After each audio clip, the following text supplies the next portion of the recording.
Hi, there's Beauty Inside Group. I have a special guest that I want to join in today. She's a registered dietitian, and I thought it'd be great to have her speak and share a few things since we're having the holidays coming up soon. So I'm going to bring her in now. Hi, how are you doing, Crystal? Hi, Erica. Good. So can you introduce yourself and tell us a little about what you do and what made you get started in it? Yeah, absolutely. So, my name's Crystal. I'm up here in Canada, and I became a dietitian. I actually went to school to study sciences, and I really love the sciences. And I noticed that everything I loved about science had to do with food, and like how our body uses food and nutrients and whatnot. So that's when I decided to study nutrition. And after about the first year of like actually working as a dietitian, I had my first concussion. And it was my first of um, 5 or 6 concussions, depending on how you count them.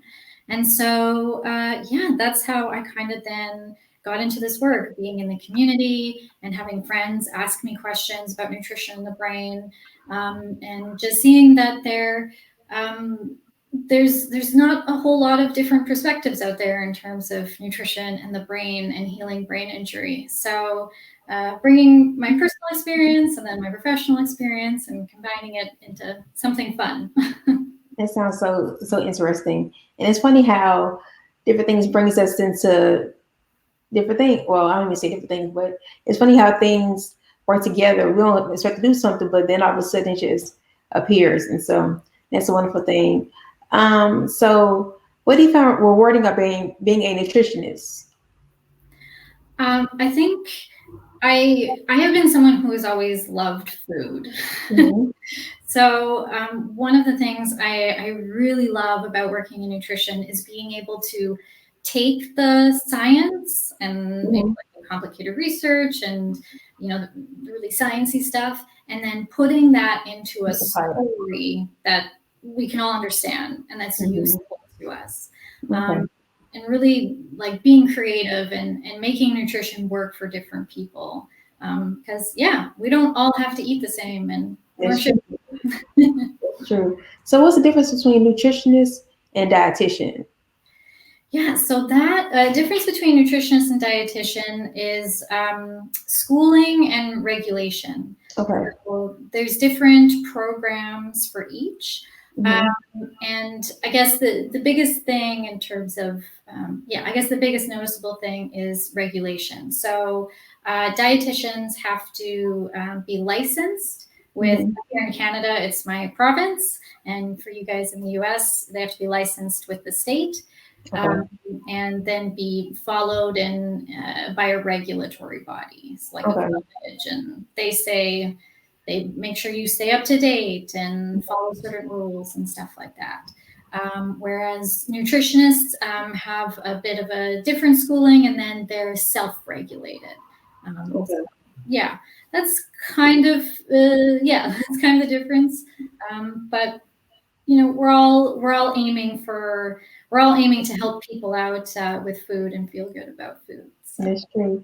So, how do you help people with brain injuries find healing in nutrition? Because I saw in your profile you say helping brain injury people find healing through nutrition. So, yeah, how do you help people find healing through nutrition? yeah, I love that you like pulled that out, because to me there's like two things with that. One is healing the brain with what we expect, like Yeah. food, nutrients, like Hmm. the sciencey stuff. But Hmm. then I also see it as there's so much opportunity for food and nutrition itself to Hmm. be therapeutic for how we approach food, how we eat, the things we cook that connect us with our culture and our family. Um, so finding healing with food to me also means uh, feeling good about the food we're eating. That still allows us to connect with our family and friends and Hmm. whatnot. So, can you tell me about your nutrition webinar? I noticed that as well. Yeah, it just happened. It just happened yesterday. And so that was, I introduced kind of three topics or three tips Mhm. that sort of come up in nutrition often. And then we looked at how to make that work in different scenarios. Okay.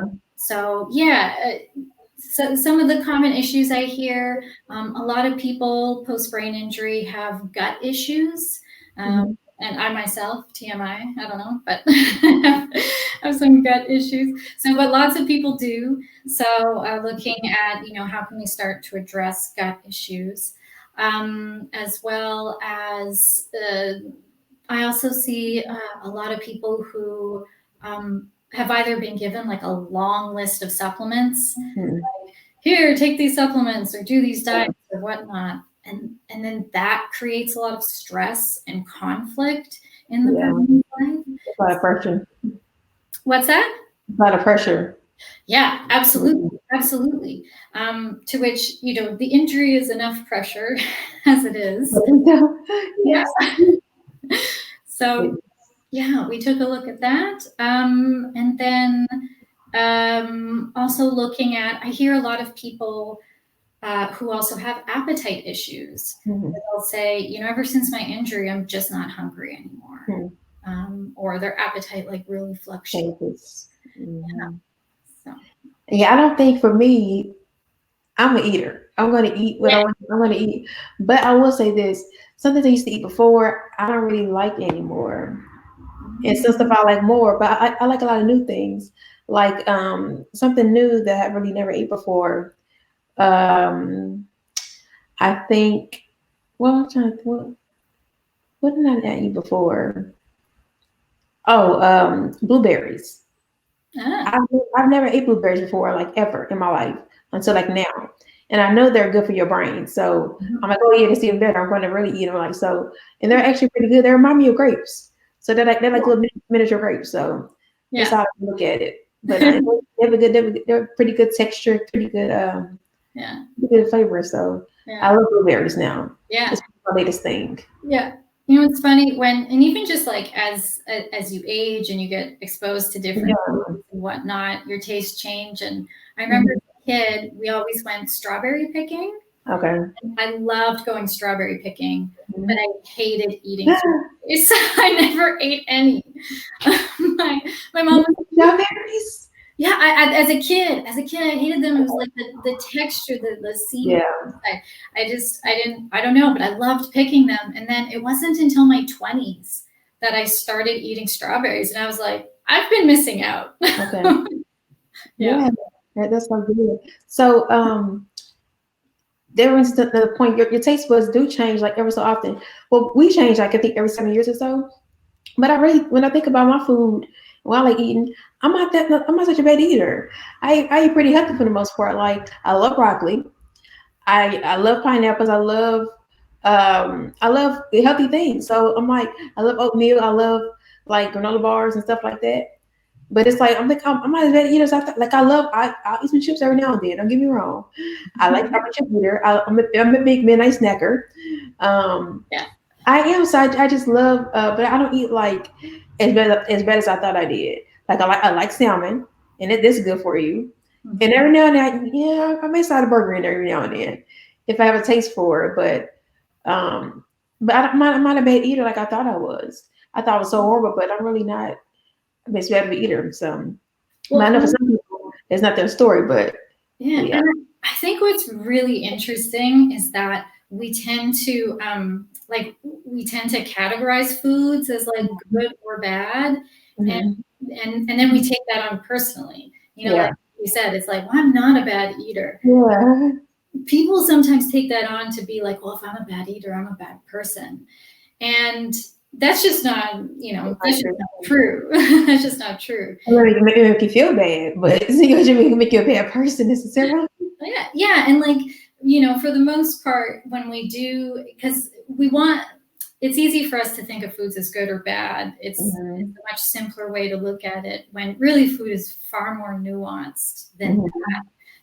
I don't think there really is any like good foods, bad foods, just like foods that work better for certain people than others. Yes. Yeah, I eat chocolate every day. I Really? cannot go without chocolate. Dark chocolate is good for you. Now, the dark chocolate, or is it like regular chocolate? Because I know dark chocolate is good for you. Well, like I do like my dark chocolate, but yeah, but like, I'm not gonna be picky if yeah, exactly. So, were you always a healthy eater, or it kind of transitioned to eating healthy because of your concussion?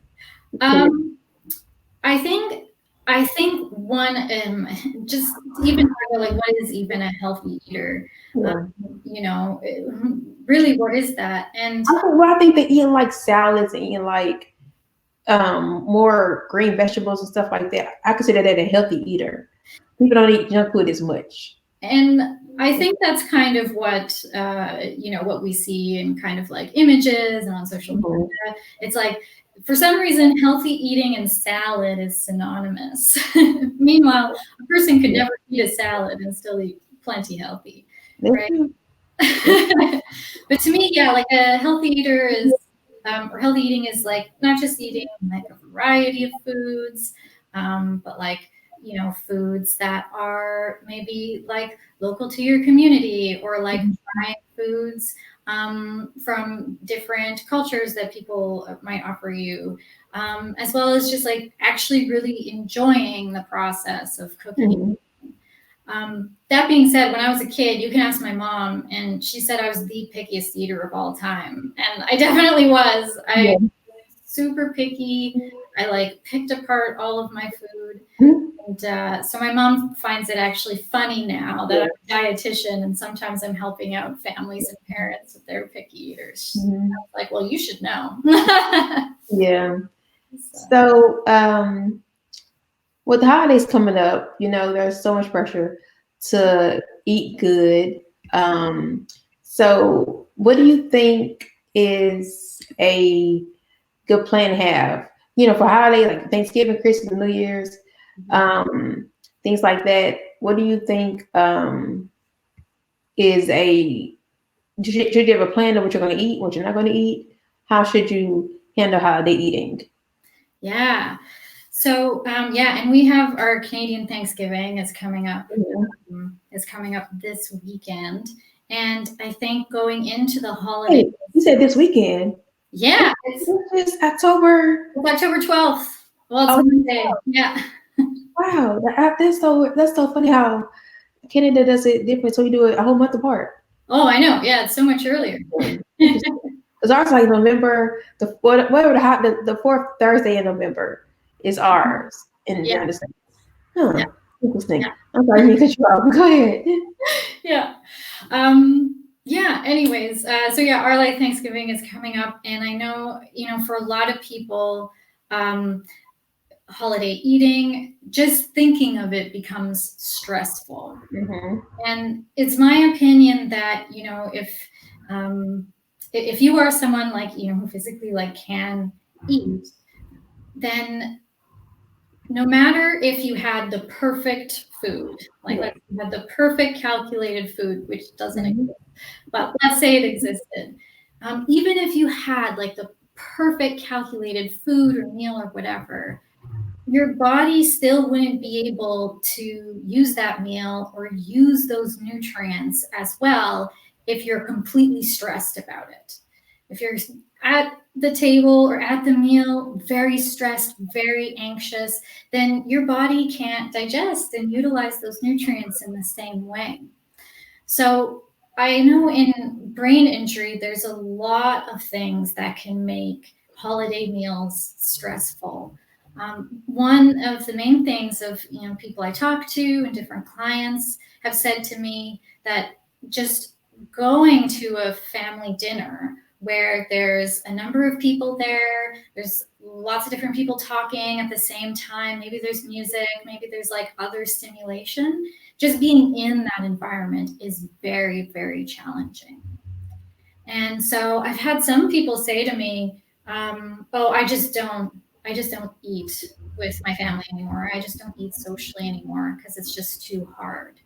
And I think we all deserve that. We all deserve to be able to eat socially. Yes, we do. Yes, we absolutely do, because it adds so much more to the health of nutrition and Mm-hmm. to our food. So just like everything else, like post-brain injury, the longer you put activities off, the harder it can be to do them again. So yeah, so for some people, big family meals might be too challenging, immediately post brain injury. But looking at ways that we can still get that like social connection, Mm-hmm. whether that's having just a smaller gathering with one other person. I once had to miss, because of my concussion, I once had to miss my family Christmas dinner, which, was the decision I made at the time. But then I had like a Skype dinner with someone else. Dinner. Yeah. So You gotta get creative. you got to get creative. So, so I know so figuring out like what can you do to still have that connection, while also kind of like knowing your limits and setting boundaries. Like, what the big family meal scenario might be too much, and that's okay. So you think going like taking a break, like I need to go outside for a minute, or I need to go to another room. Do you think that helps to deal with the anxiety of being around a lot of people? Yeah. Actually, most of the times that when I did start going to like friends' potlucks or family dinners, I would always ask them in advance. And I did have like a very lovely group of friends, family who like kind of got what was going on. Yeah. And I would ask them if I could have like a room or something set out to that I could go to like decompress. Yeah. And so every time I've sort of had that room. Another time that was really creative, a friend of mine, for her birthday, she had this sounds like it would be very stimulating, but she had a murder mystery, kind of like dinner party. Mm-hmm. It was actually really helpful because at the table, because we were eating and doing this murder mystery, there was only one person talking at a time because it's part of the game. Yeah. Okay. Yeah, and then my character, I built it into my character that my character would just get like upset and frustrated and leave the table. Interested. Yeah. You could be who to be. So Yeah. they helped a lot, I'm sure. Yeah. Sorry, what's that? They helped a lot, I'm sure, to be to create your own character and your own, the things you do. So Yeah. it was fun. So what should people who have brain injuries, what should they be aware of around the holidays? Is there anything else they should be aware of? Or, of course, we know to make a plan. Is there anything else that they should do in advance, before, or during, or even after? I think one of the things, and what people typically think of when they think of holiday eating is they think of, oh my gosh, I don't want to eat too much. And then there's that pressure of like, I have to control myself. Something I hear from a lot of people saying like, well, I need to control myself, the holiday season, and so on and so on. And that message may come from them. It may come from family members. It comes from social media, whatever. But the more and more, in most cases, the more and more we put these strict kind of food rules on ourselves, the more and more it makes it hard to follow them. And the more we try to restrict, the more likely we are to do the opposite. It's like anything else. Like I think I gave you the examples. Like if I tell you, don't look at this Care Bear glass. Do not look at this. Yeah, exactly. Stop looking at this. Well, the moment you're told not to, it's like, well, now that's the only thing to focus on, right? Which it's cute. Cute. But, the exact same thing happens with food, and we see this all the time when we get to sort of these holiday seasons, or maybe it's in the spring and people talk about like, oh, it's like beach season. Beach bodies and stuff. But I know there's also emotional eating. When you basically eat your feelings, I guess they call it, eat your feelings. You eat your feelings hurt, you're heartbroken, you're sad, you're angry. Like Yeah. Emotional eating, like even though that, now that doesn't happen all the time, but in the event that it does happen, is that necessarily like a bad thing for your body? Does it send your body in a shock or something? Or what do you think about that? Yeah. So something I can do for you to just like take away the pressure of emotional eating is to first say to you that most eating is emotional on some level. Mhm. Right? Having emotion when we're eating like the family dinner, or when you eat that thing that your mom or grandma made your whole life and you eat it again, it's like, oh, I'm eating nostalgia. Mhm. That's emotional too, and it's not necessarily a bad thing. But Okay. in terms of like emotional eating, you know, when people say like, oh, I eat my emotions. Well, Mhm. the first thing I'll say that isn't outright bad. It becomes a problem when it becomes a problem, when that's your only form of coping with difficult times and with rough times, and when the eating itself becomes distressing.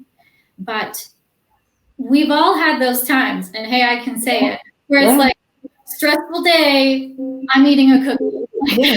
You know? Even more you're stressed, or for us ladies, we have our cycles, you tend to, our bodies, I guess, are so, I mean, they have a bigger appetite. I don't know about you, but I know I have a bigger appetite. Yeah. And there's most women, I believe. So Yeah. yeah. Absolutely.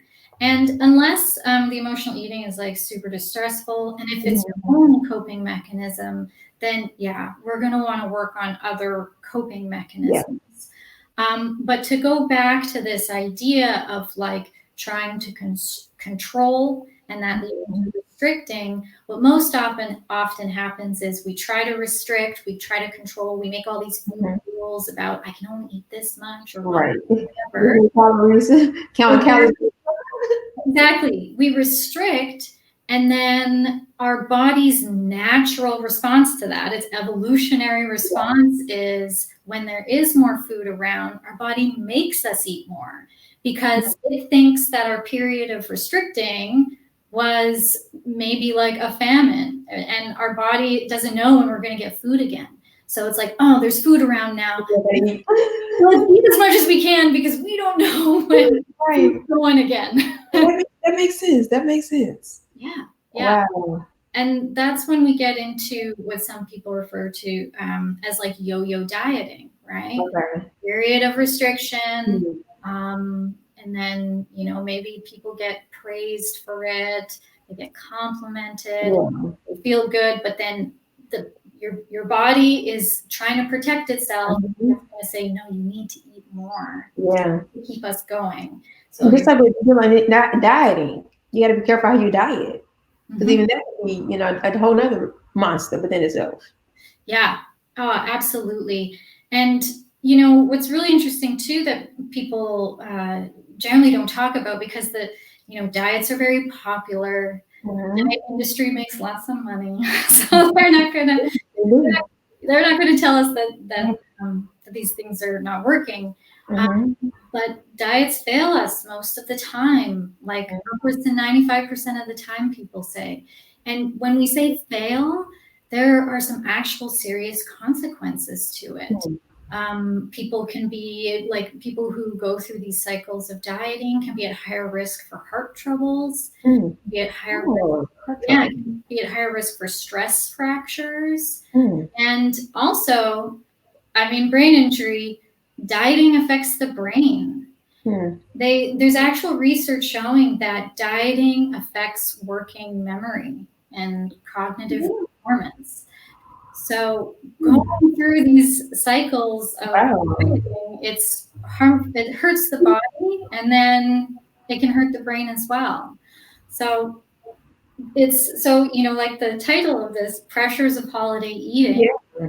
going into this, there's a lot of messages and a lot of pressure about like how much a person should eat and controlling Mhm. and restricting. Yeah. But if that is leading to these cycles, and if it's leading to more stress and more anxiety, then the body's just not getting what it needs. Yeah. Because a lot of people like binging.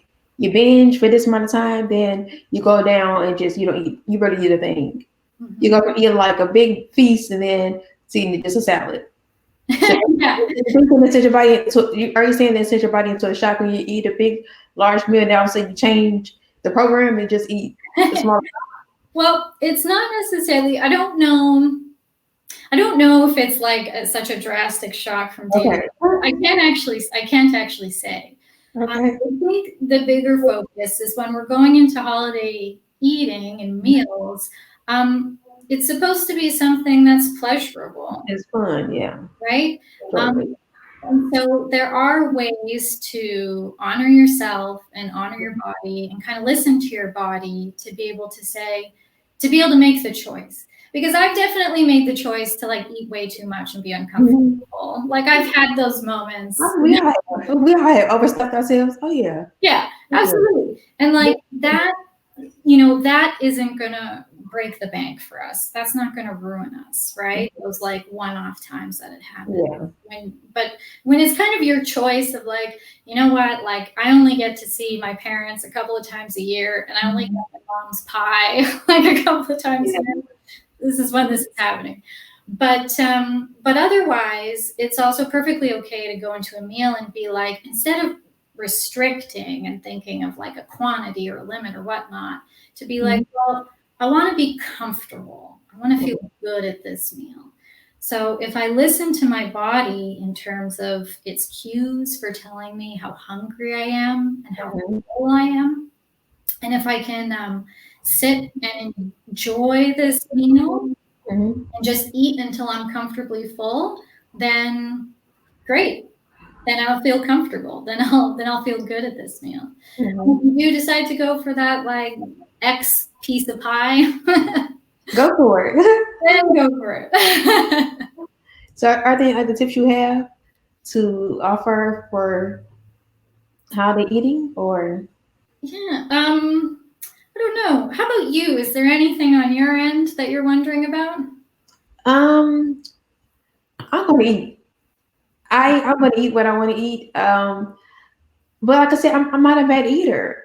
The things I like eating, they're not bad for your body. They're not, they're not things I can't have. Now the pies and things like that, I might slow up on the pies. You just minimize it to versus 4 versus then change it to 2 pieces of pie instead of 4. So minimizing that, but I mean, I don't really eat a lot anyway.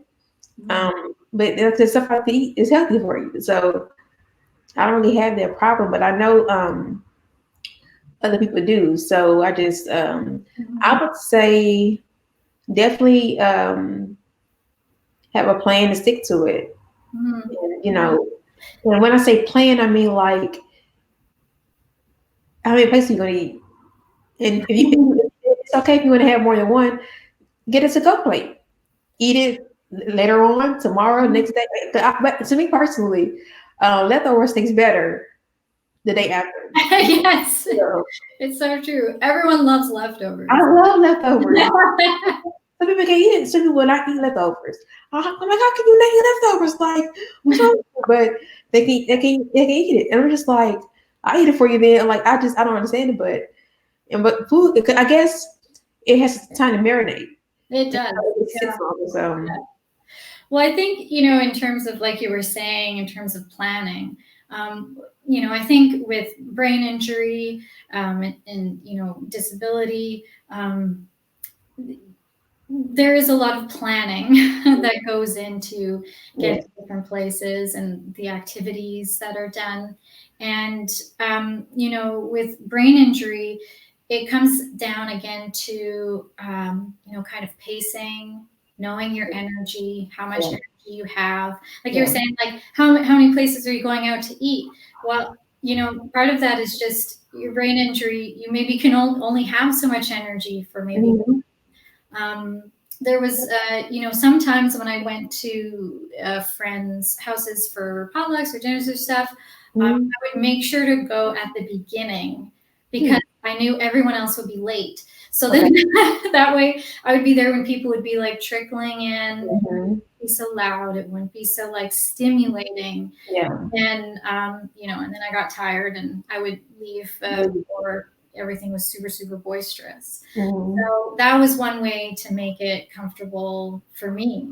But yeah, that planning and you know, giving yourself the grace of knowing that this meal isn't going to ruin you. Yeah. It's maybe 2-3 days. yeah. It's not going to ruin you. And going in and the mentality and the messages we are given about like, well, you have to diet, you know, after the holidays or whatnot. That isn't really in your body and brain's best favor either. But working kind of with your body and your brain about how much stimulation it can handle, how much food it feels comfortable with. And, you know, I love with you, I'm an eater and like you're comfortable with that.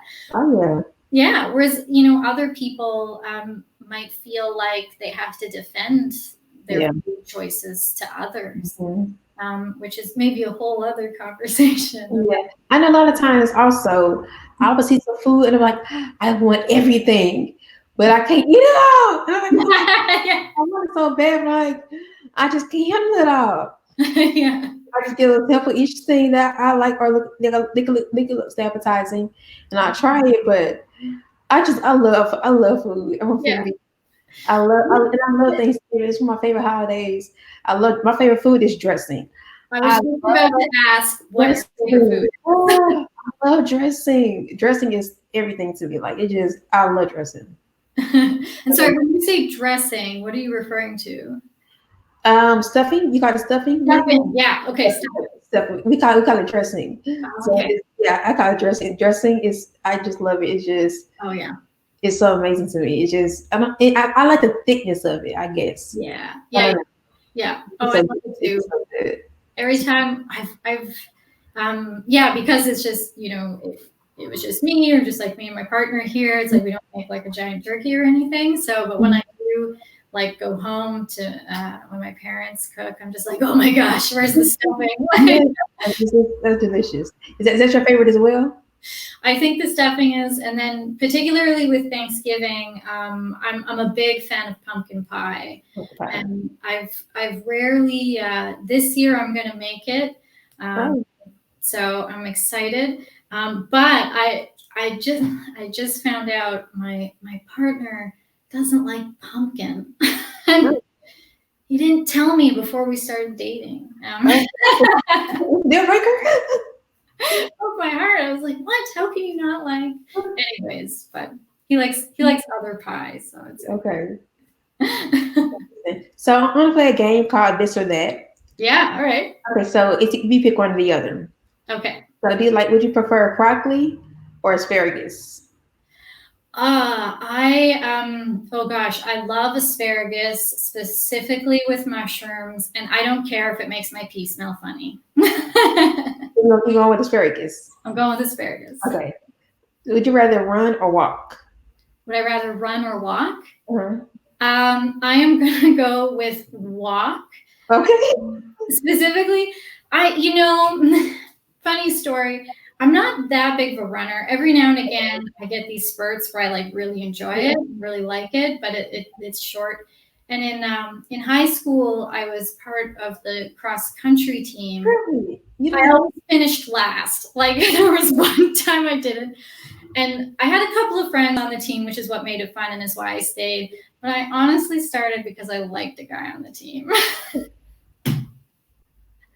Nothing ever happened. It was. Yeah. Well, I play soccer to set good pictures and lose weight. So, and that's for a guy. So, we the stuff we do for to attract guys or just to be noticed. It's hilarious. It is. In the end, I got to hang out with my girlfriends a ton, and that was a lot of fun. Yeah, but you rather go rock climbing or hike up a mountain? Oh well, I don't know if you know, but like I was a rock climber. Really? Yeah, I started rock climbing when I was 16. And and I've traveled. I've climbed a lot of different places. I competed at one point. It's a competition? What's that? Yeah, a rock climbing competition? Yeah, I've been in a few. Yeah. And yeah, to me, it's the most beautiful sport. It's maybe not one I can do anymore, unfortunately. It's actually not that high of a head injury risk sport compared to like hockey, skating, cycling, and stuff like that. But just other injuries. So you have to climb in mountains. So I did sport climbing. Okay. Bouldering. So not like climbing Everest. That's okay. That's on a picture. I'm like, oh, that's so cool. Yeah. No, sorry, not as cool as that. But yeah, more like climbing. In a building. Sport climbing would be on a rope. And you're keeping the rope into the rock as you're climbing on cliffs and stuff. And then bouldering is climbing without a rope on boulders. Oh no, I would not be doing that. I'm not signing for that. No, no way. It was very lovely, really fun. I've met so many great people through that sport. It's lovely traveling, climbing, because the moment you get to a climbing area, you're friends with everybody. And yeah. Well, would you prefer magazines or books? I'm gonna go with books and now audiobooks. I love being read to more than I like to read. See, I'm the opposite. I want to read myself, and I like a physical book. I like touching the book. I like to turn the pages. Yeah, I feel like I'm being productive versus just. I never thought of it that way, but yeah, that's awesome. Yeah. So, would you rather last one? Would you rather go ice skating or roller skating? Oh, that's a good. Well, I'm gonna have to say I'm in Canada, so I'm gonna have to say ice skating. Okay. And where I am, though it's not something I do now because I'm afraid of falling. And but where I am now in Ottawa, we have in the winter, a huge skating trail. Okay. It's the whole canal here. Oh wow. It's like the longest in North America. And then and then where I'm from in Winnipeg, Manitoba, they have the longest. I think it's the longest like naturally frozen. Like the whole river freezes, which is impressive. So yeah, minus like 30 degrees Celsius, which is almost the same in Fahrenheit. We're out there skating. So yeah. Interesting. Do you have any last words that you want to say? I love food. I'm glad to hear that you love food too. And yeah, I just, in terms of like nutrition for concussion and brain injury, this is the piece I think that's missing, that kind of like connecting with food on a different level and, making food work for you instead of making someone else's food try to work for you. So I agree.